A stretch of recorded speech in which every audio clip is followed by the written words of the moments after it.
I don't have the exact figures for what the Department of Arts and Culture is spending on tertiary institutions specifically, but I do know that Minister Paul Mashatile at the 2011-2012 budget speech announced that something like 550 million for the 2010-2011 budget has been allocated for the performing arts and 180 million for culture.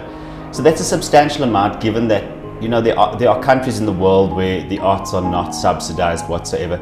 So it's a fair spend. Like I said, I can't give you exact figures for how much of that filters down to actual students studying arts and culture, but ultimately, that kind of spend benefits all South Africans. So I would say that that's a good thing.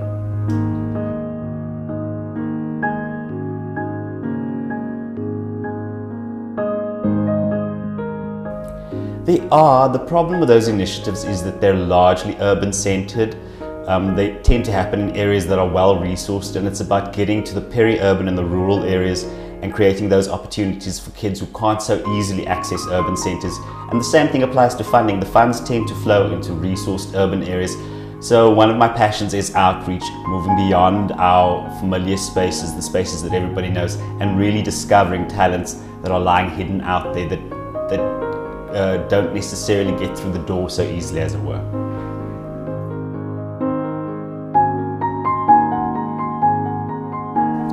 I really believe in platforms. I've benefited personally a lot from having access to a range of different platforms, festivals, showcases, those sorts of things.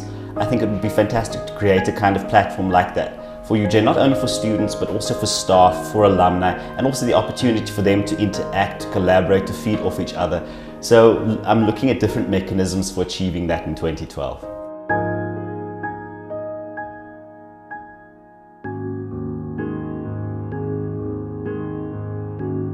Absolutely, they must be involved, and the best way for them to be involved and to show support is, of course, to buy a ticket. And I think our job is to present a program which is so compelling and engaging that they want to be here every night, and that we have something for everybody that's running through the program for the whole year.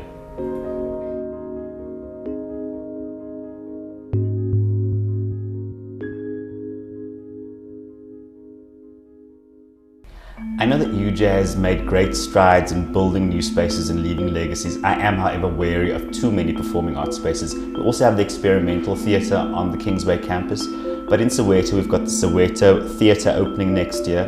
We've got the Windybrow Theatre, which is in very close proximity to the Doornfontein campus. So I'd be keen to explore partnerships with the existing spaces that can serve those constituencies.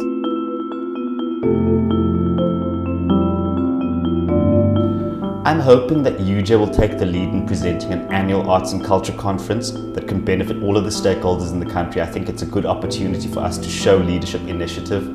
I'd be keen to start a UJ Arts and Culture Festival. We don't have one. I think it's time that we do. I'm looking forward to a season of new South African plays, possibly. As a new playwright, that's also one of my passions. Watch this space.